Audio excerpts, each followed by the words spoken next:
Do these scenes look familiar? If they don't now, they will by the end of the next year. For some of you, you have earned a scholarship or opportunity to play a sport that you love at the school of your choice.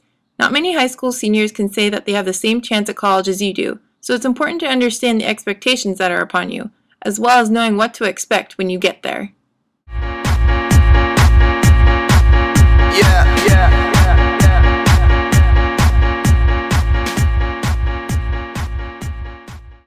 Hello, I'm Sarah Rounds of the Long Island University softball team. I'm here to help guide you with a few life lessons and words of wisdom from both myself and other various athletes here at LAU based on our experiences during our freshman years. For some of us, freshman year could be rough, but for others, it was cake. Managing your time between classes, practices, coaches, family, friends, and everything that comes in between is a crucial part of maintaining balance throughout your freshman year. In this video, we will disprove some common myths from previous athletes who may have told you otherwise. I'm an athlete. I'll get the grades I need because they don't want me to fail out. This is false. Professors do love athletes and have a strong support for teams at their college. However, they do not particularly like athletes who expect good grades just because they play a sport. Many athletes have failed or had to retake a class because of this false assumption. Also, the more well-known you make yourself to your professor through participating in class, the more you're helping yourself in the long run for when you need to miss class for games. Your professor may not always give you the dates excused, but as long as you maintain a good relationship during class, they might be able to cut you a break when you need it. This leads me to the next myth.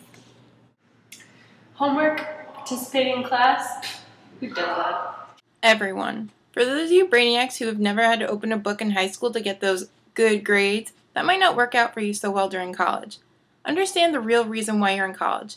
To further your knowledge of a given subject in order to pursue a career after graduation. Skating by on D's and C's is not the best way to go about college either. Sure, you'll struggle and receive bad grades on tests and assignments, but the more you convince your professor that you deserve the good grades with homework or participation, it'll pay off in the long run with your GPA or job application referrals. Also, most college coaches request grades on a weekly basis from your professors, so the second you stop showing up to class, stop taking notes, and start taking naps, or slack off for studying for exams, your coaches will be the first to know. Just when you thought your coaches couldn't see what you do in the classroom, they now have the ability to see what social networks you're on as well, which leads me to the next myth. My coaches can't see what I do on the weekend or on Facebook. For those of you who think Facebook and Twitter is 100% private, guess again. Colleges from all across America, as well as top employers, are starting to use paid programs to view social networking websites and the activity posted on the websites. So those pictures of you with your teammates drinking at that soccer party last Saturday, or those dirty jokes you share between your close friends all over Facebook, or that funny picture of you pretending to smoke weed at senior week that somebody tagged you in will all be visible for everyone to see. If you even think about taking pictures about partying during season, you might want to start packing your bags to go home now. Just because you might be 21 or 21 in other states doesn't mean coaches and outsiders can't take it to the athletic administration if necessary. My bank account's empty. Let's just ask my parents. If you think your parents will always be there to hold your hand, do your laundry, give you money when you need it, tell you where to go and when you need to get there, it might be time to hitch up your grown-up britches and face the real world. Sure, your parents will always be there to love and support you, but there comes a point where you need to be more independent than you've ever been, and also start answering those simple how-to questions that you might have relied on your parents for all your life. Once you step on campus and your parents drive away, it's up to you to wake up on time, find your classes, deal with roommates and strange people in your living space, kick your own butt to do homework and study, and make sure you're eating all the right foods in order to stay healthy. Luckily for you as a student athlete, you have coaches, trainers, and teammates to help show you the ropes of living in a new setting on your own. So before you know it, your calls to mom or dad every night will go from frequent to periodical. I'll just major in something easy. I don't need an education to go pro. Some athletes assume that they'll just go pro in their sport once college is over, and they'll live happily ever after making millions. Wrong! Unfortunately for those spectacular athletes who got drafted in high school or during college, they'll never have a degree in their name to back themselves up in their career in case something happens.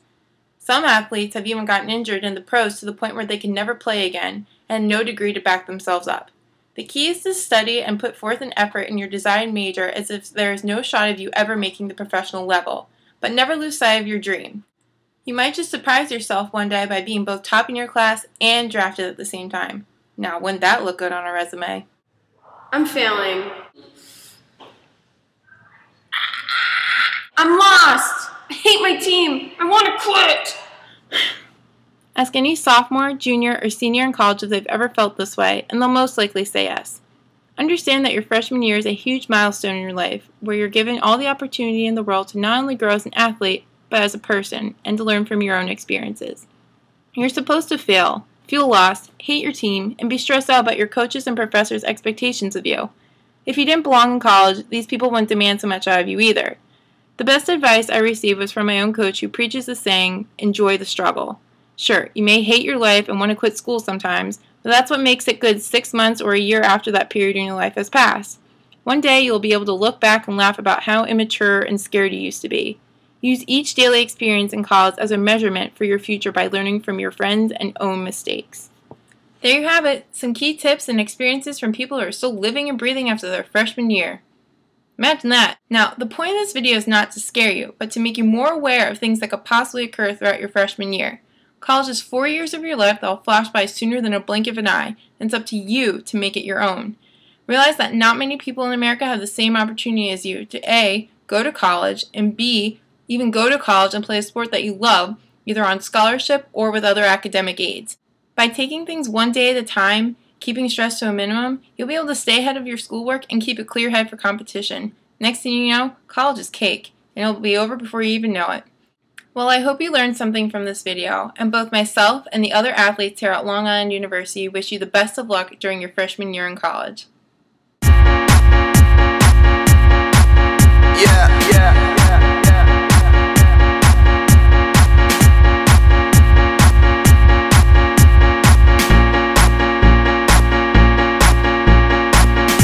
All the crazy shit I did tonight, those will be the best memories.